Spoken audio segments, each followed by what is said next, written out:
तो यहाँ पर ऑक्सीजन फैमिली स्टार्ट करता है, तो जो ग्रुप 16 के एलिमेंट्स है, फर्स्ट पॉइंट उनको चाल्कोजेंस बोलते हैं, और उसका मतलब होता है और फॉर्मिंग एलिमेंट्स। ये अपना फर्स्ट पॉइंट है। सेकंड, इनका general electronic configuration NH2 NP4 होता है, ये भी तुम्हें पता होगा। थर्ड पॉइंट है oxygen is the most abundant element, sulphur is the 16th most abundant element, and the last member जो पीओ है इस ग्रुप का, वो रेडियो एक्टिव होता है। जो ऑक्सीजन है वो मोस्ट अबंडेंट एलिमेंट है। और यहाँ पर देखिए, ये अपन अर्थ क्रस्ट में बात कर रहे हैं, जो भूप्रपट्टी के अंदर होता है, मतलब जमीन के नीचे। Oxygen is a gas while rest of the member is solid. Oxygen gas है और रेस्ट ऑफ द मेंबर इस ग्रुप के सॉलिड्स है। ऑक्सीजन डायटोमिक है while other exist as S8 Se8 and Te8 इस फॉर्म में। एटॉमिक रेडियाई का order देखें तो यहाँ पर oxygen, sulphur, selenium, Te and PO ये इंक्रीजिंग ऑर्डर है। आयनाइजेशन एंथैल्पी का ऑर्डर देखिए तो यहाँ पर ये ऊपर से नीचे जाने पे डिक्रीज होती है आयोनाइजेशन एंथैल्पी, ये तुम देख सकते हो। इलेक्ट्रोनेगेटिविटी इलेक्ट्रोनेगेटिविटी का यहाँ पर ऑर्डर देखें तो इलेक्ट्रोनेगेटिविटी यहाँ पर डिक्रीज हो रही है ग्रुप में नीचे जाने पर। और ये इलेक्ट्रॉन गेन एंथैल्पी का ऑर्डर एनसीईआरटी में अलग दे रखा है, तो तुम वहां से चेक कर सकते हो। इलेक्ट्रॉन गेन एंथैल्पी का ऑर्डर यहाँ पे, इसको मैं बाद में डिस्कस करूंगा। उसके बाद मेटेलिक करेक्टर इंक्रीज होता है with the increase in atomic number. ये नॉन मेटल्स है, ये मेटेलॉइड्स अपने, और ये मेटल है अपनी। तो यहाँ पर देख रहे हो ग्रुप में नीचे जाने पर मेटेलिक करेक्टर इंक्रीज हो रहा है। एलोट्रोपी की बात करें तो all the member shows allotropy. Oxygen O2 and O3 के फॉर्म में होता है, selenium red and grey form में है। सल्फर की बात करें तो rhombic, monoclinic, plastic and amorphous, ये इसके डिफरेंट फॉर्म्स है। तो यहाँ पर देख रहे हो कि ये एलोट्रोपी भी यहाँ पर शो कर रहा है। यहाँ पे ऑक्सीडेशन स्टेट की बात करें तो ऑक्सीजन की हाई इलेक्ट्रोनेगेटिविटी के कारण वो -2 ऑक्सीडेशन स्टेट शो करता है।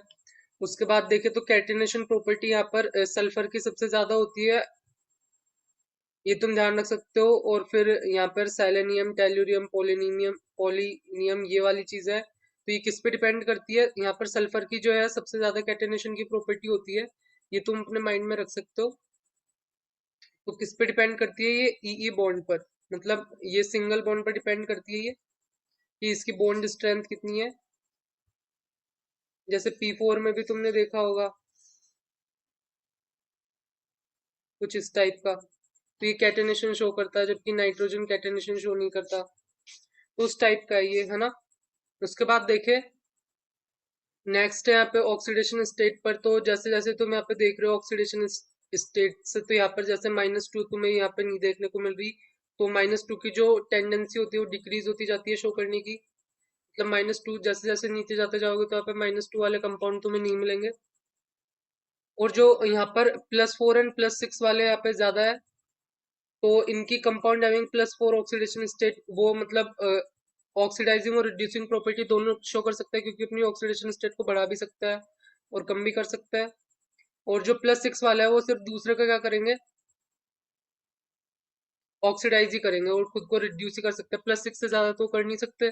और तुम ये भी देख सकते हो कि नीचे जाने पर जो +4 की स्टेबिलिटी वो इंक्रीज होती जाती है इनर्ट पेयर इफेक्ट के कारण, +6 के बजाय। और ये वाले जो कंपाउंड है, ये सल्फर, सेलेनियम, ये टेल्यूरियम में फ्लोरीन के साथ +6 वाली स्टेट दिखाता है, जबकि ऑक्सीजन के साथ ये तुम्हें +4 इन स्टेट्स में मिल जाएंगे। तो इस तरीके से कुछ चीजें तुम यहाँ पे माइंड में रख सकते हो। आगे देखते हैं फिर। तो यहाँ पे स्टार्ट करता है, तो all the elements form hydroxide of the type H2E। यहाँ पर H2E टाइप के हाइड्रोक्साइड बनाता है, तो इसका जो कोवेलेंट कैरेक्टर है वो यहाँ पे देख रहे हो नीचे जाने पे इंक्रीज हो रहा है। थर्मल स्टेबिलिटी यहाँ पे नीचे जाने पे डिक्रीज हो रही है, ये देख सकते हो। एसिडिक कैरेक्टर नीचे जाने पे यहाँ पे इंक्रीज हो रहा है, क्योंकि बॉन्ड वीक होता जाता है, तो उसके साथ एसिडिक नेचर और रिड्यूसिंग एजेंट दोनों का जो कैरेक्टर वो इंक्रीज होता जाएगा। उसके बाद देखते हैं इसमें नेक्स्ट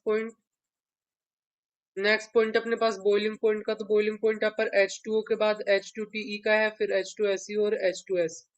वैसे तो यहाँ पर सबसे ज्यादा नीचे जाने पे इंक्रीज होना चाहिए, लेकिन यहाँ पर H2O का सबसे ज्यादा होता है, क्योंकि हाइड्रोजन बॉन्डिंग के कारण। उसके बाद H2TE आता है, फिर H2SE एंड फिर H2S। मेल्टिंग पॉइंट में भी देखे तो H2O का सबसे ज्यादा है, फिर H2TE, H2SE एंड H2S है, वही सेम ऑर्डर। मेल्टिंग पॉइंट अपन H2O NH3 और HF में कंपेयर करें तो H2O को यहाँ पे सबसे ज्यादा निकलेगा, फिर NH3 का आएगा एंड फिर HF का आएगा। और बॉइलिंग पॉइंट भी बात करें तो बॉइलिंग पॉइंट में H2O के बाद HF आएगा और फिर NH3 आएगा। तो ये कुछ ऑर्डर है जो तुम ध्यान रख सकते हो। उसके बाद अपन नेक्स्ट बात करें तो यहाँ पर सल्फर, सेलेनियम, टेल्यूरियम, पोलोनियम, ये जो ऑक्साइड्स है फॉर्म ऑक्साइड बनाता है in burning in air of the type MO2। तो जब इनको ऑक्सीजन के साथ बर्न करता है तो इस टाइप के ऑक्साइड बनता है, जो इनकी जो एसिडिक स्ट्रेंथ होती है वो नीचे जाने पे डिक्रीज हो रही है। यहाँ तक यहाँ पर देख सकते हो स्टेबिलिटी भी नीचे जाने पे यहाँ पे डिक्रीज हो रही है। तो इस तरीके से तुम यहाँ पे चेक कर सकते हो इसको। और जो सल्फर, सेलेनियम, टेल्यूरियम है वो ट्राईऑक्साइड भी बनाता है और उनका जो एसिडिक नेचर है वो भी एसिडिक नेचर का होता है और इस तरीके से ये डिक्रीज होती है ऊपर से नीचे जाने पे, ये चेक कर सकते हो तुम ट्राईऑक्साइड की। फिर आगे देखता है, उसके बाद है सल्फर, सेलेनियम और टेल्यूरियम भी सिमिलर ऑक्सी एसिड्स बनाता है। तो यहाँ पर H2SO3, इधर H2SO4, H2SeO3, H2SeO4, H2TeO3, H2TeO4। तो यहाँ पे नीचे जाने पर है, अगर यहाँ से नीचे जाओगे तो स्ट्रेंथ इंक्रीज होगी और इधर से इधर जाओगे तो भी स्ट्रेंथ इंक्रीज हो रही है यहाँ पर। तो नेक्स्ट अपन को बोल रखा है sulphur, selenium and tellurium form hexafluoride of the type MF6 type के हेक्साफ्लोराइड बनाते हैं ये। SF6 एक्सट्रीमली इनर्ट होता है, SeF6 स्लाइटली रिएक्टिव होता है, while TeF6 hydrolysed by water into H6TeO6। तो यहाँ पे SF6 तो इनर्ट है, फिर उसके बाद अगला SeF6 स्लाइटली रिएक्टिव है और फिर ये TeF6 हाइड्रोलाइज्ड बाय वाटर होकर ये बनाता है। Many tetrahalides are known, SF4 is a gas, SeF4 is a liquid and TeF4 is a solid. Tetrahalides भी जैसे SF4 गैस है, यहाँ पर SeF4 लिक्विड है और TeF4 एक सॉलिड है। Sulphur, selenium, tellurium, polonium form tetrachlorides and bromides, ये टेट्राक्लोराइड्स और ब्रोमाइड्स बनाता है। While Te and PO form tetra iodides. उसके बाद अपन को बोल रखा है कि जो all element except selenium form stable dichloride and bromide. Selenium के अलावा जो बाकी है वो स्टेबल डाइक्लोराइड एंड ब्रोमाइड बनाता है। डाइमेरिक मोनोहेलाइड्स, ये भी नोन है, इसको भी तुम ध्यान रख सकते हो। S2F2, S2Cl2 and S2Br2 dimeric मोनोहेलाइड्स, ये भी नोन है। और सेलेनियम के अलावा जो बाकी है वो स्टेबल डाइक्लोराइड एंड ब्रोमाइड बनाता है। तो यहाँ पे सेलेनियम वाला स्टेबल नहीं होता, बाकी जिसके भी बनते हैं वो स्टेबल है इस ग्रुप में। तो आगे देखते हैं फिर। Only sulphur and selenium form oxo halides, they are called thionyl and selenium halides.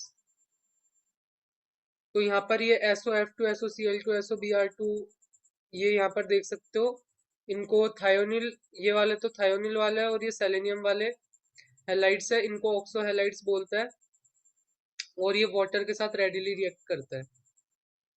फिर यहाँ पे आगे बढ़ता है, तो यहाँ पे ऑक्सीजन की बात करते हैं तो it occurs in atmosphere to the extent 21% by volume and 23% by mass.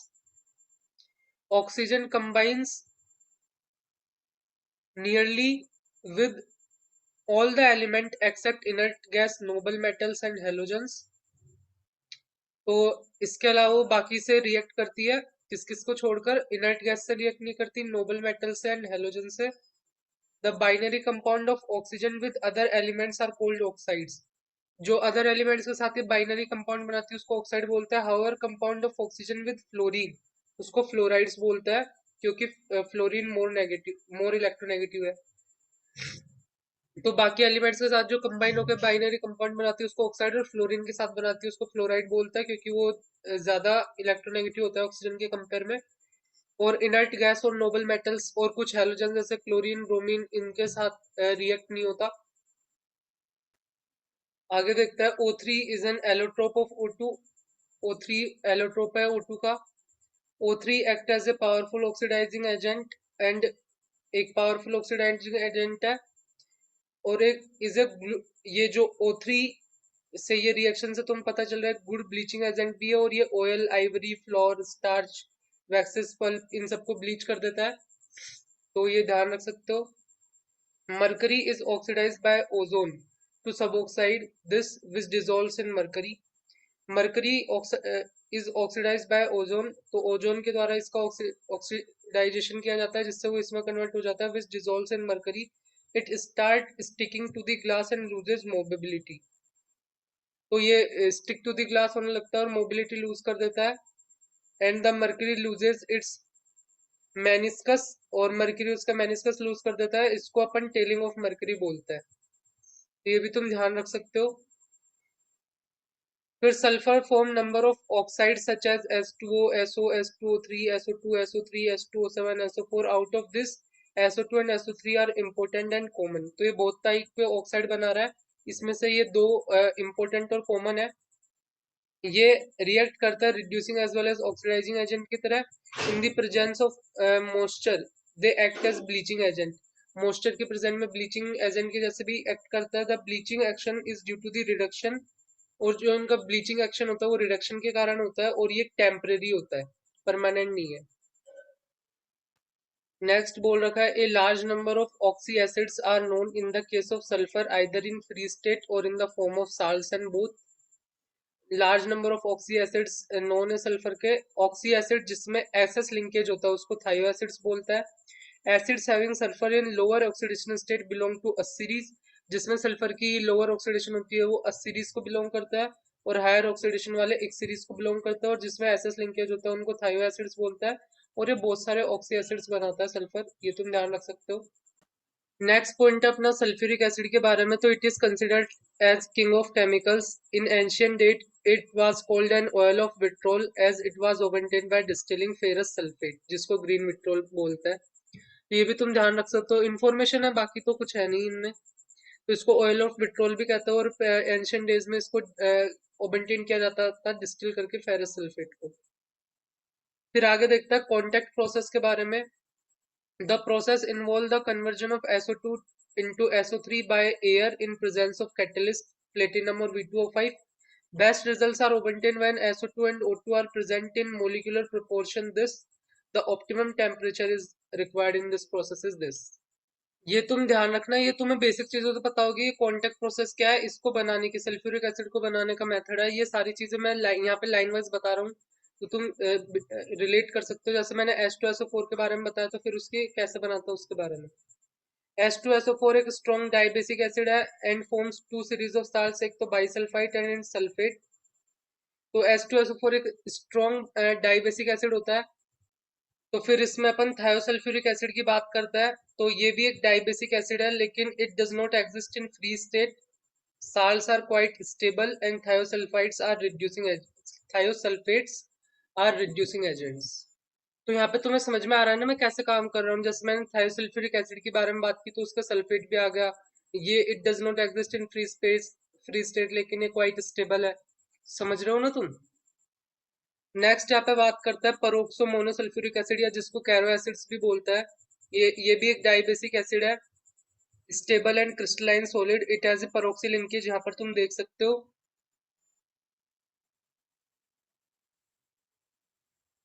And it is a strong oxidising agent, ये एक स्ट्रॉन्ग ऑक्सीडाइजिंग एजेंट है। उसके बाद परोक्सी डाइसल्फ्यूरिक एसिड, या जिसको मार्शल्स एसिड भी बोलता है, इसका फॉर्मूला H2S2O8, उसके बारे में भी देख सकते हैं। ये भी एक डाइबेसिक एसिड है, इसमें इट हैज ए परोक्सो लिंकेज, इसमें भी परोक्सो लिंकेज होता है, यहाँ पे देख सकते हो। और ये भी एक स्ट्रॉन्ग ऑक्सीडाइजिंग एजेंट है, स्ट्रक्चर भी तुम इसके देख सकते हो। उसके बाद यहाँ पर डायोथाइनिक एसिड देखता है H2S2O6, ये भी एक डाइबेसिक एसिड है। It does not exist in free state but its salts are quite stable. तो यहाँ पे इसकी स्ट्रक्चर देख सकते हो।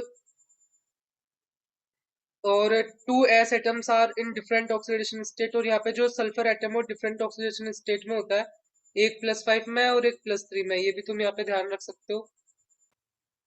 उसके बाद कुछ यूजेस देखते हैं। तो SF4 is used in high voltage transformer because of its insulating property, तो इसका हाई वोल्टेज ट्रांसफॉर्मर में यूज होता है। Liquid oxygen mixed with finely divided carbon is used in the place of dynamite in coal mining. Liquid oxygen mixed with finely divided carbon का is used in place of dynamite, इसका use किया जाता है in the place of dynamite in coal mining. A mixture of ozone and cyanogen is used as a rocket fuel, ozone और Cyanogen का mixture का rocket fuel जैसे use किया जाता है। Gun powder is a mixture of sulphur charcoal, और यहाँ पे अपन को दे रखा है KNO3, ये लास्ट में KNO3 लिखा हुआ है यहाँ पर। तो जो गन पाउडर होता है mixture of sulphur charcoal and KNO3 है। आगे देखता है SOCl2 is used in the vulcanisation of rubber, इसका वल्कनाइजेशन इन रबर में यूज होता है। It is heating of rubber with sulphur and was discovered by Charles Goodyear in 1839। तो ये हीटिंग ऑफ रबर है विद सल्फर। SOCl2 का vulcanization में use होता है रबर में, ये तुम ध्यान रख सकते हो। आगे है electrical conductivity of selenium is negligible in dark but increases in the exposure to the light. Due to this property, selenium is used in photoelectric cells and as a photoconductor in photocopying, यानी xerox machine में photoconductor जैसे use होता है। It is also used in decolourising of glass. Next है tellurium का use किया जाता है as an additive in metallurgy for the manufacture of iron steel and non ferrous metals and alloys. तो टेल्यूडियम का यूज किया जाता है as an additive in metallurgy for the manufacture of this compounds. तो यहाँ पे तुम ध्यान रख सकते हो, ये कुछ चीजें है। फिर आगे देखता है the chemical reaction of ozone with oxides of nitrogen and with chlorofluoroalkanes are responsible for the depletion of ozone shield of the atmosphere. तुमने पढ़ा होगा क्लोरोफ्लोरोएल्केन के साथ ये ओजोन की रिएक्शन हो जाती है तो ओजोन लेयर डिप्लीशन होता है, इसको ओजोन होल बोलता है। It is feared that this will allow an excessive amount of UV light to reach the earth which will cause melanoma skin cancer in the humans. वो excessive UV light आ सकती है जिससे जो melanoma नाम की बीमारी है जो कि स्किन कैंसर है वो हो सकता है। तो ये कुछ मैंने तुम्हें चीजें बताई है जो तुम ध्यान रख सकते हो। और यहाँ पे शुरू में मैंने तुम्हें एक चीज बताई थी कि ये प्रॉपर्टी इलेक्ट्रॉन गेन एंथैल्पी के बारे में। तो यहाँ पर जो एनसीईआरटी में दे रखा है वो सल्फर की सबसे ज्यादा दे रखी है यहाँ पर इलेक्ट्रॉन गेन एंथैल्पी। उसके बाद यहाँ पर ये डिक्रीज होती जाती है यहाँ पर आगे, जैसे सल्फर के बाद सेलेनियम, फिर टेल्यूरियम, फिर पोलोनियम और फिर लास्ट में यहाँ पे ऑक्सीजन आता है। तो ये ऑर्डर रहता है, ये तुम यहाँ पे ध्यान रख सकते हो। एक चीज जो मैंने नहीं बताई थी, और एक मुझे इस इंफॉर्मेशन में भी है टू डिफरेंट ऑक्सीडेशन स्टेट है, इस इंफॉर्मेशन में भी थोड़ा डाउट है तो तुम मुझे कमेंट सेक्शन में बताना कि यहाँ पर मेरे हिसाब से दोनों +5 ही आता है। तो ये मैंने सर्च भी किया तो दोनों +5 मिला। तो यहाँ पे मतलब मैंने इतनी सारी चीजें बताई जहाँ पर भी तुम्हें मतलब थोड़ा लगे कि मतलब मैं किताब में से यहाँ पे पढ़ा रहा हूँ, इसमें से जो लिखा है वो पढ़ा रहा हूँ मैं। तो तुम जो भी तुम्हें इन्फॉर्मेशन में थोड़ा डाउट लगे या फिर तुम सर्च कर सकते हो इन्फॉर्मेशन और मुझे करेक्ट इन्फॉर्मेशन कमेंट बॉक्स में बता सकते हो, या फिर तुम खुद भी एक बार पढ़ सकते हो। मैं यहाँ पे तुम्हें सिर्फ ऊपर ऊपर से थोड़ा रिवीजन करा रहा हूँ ताकि तुम्हारा मतलब जल्दी से कवर हो जाए जिसने भी नहीं पढ़ा है। तो तुम्हें अच्छा लगा होगा, वीडियो अच्छा लगा हो तो लाइक करो, सब्सक्राइब करो।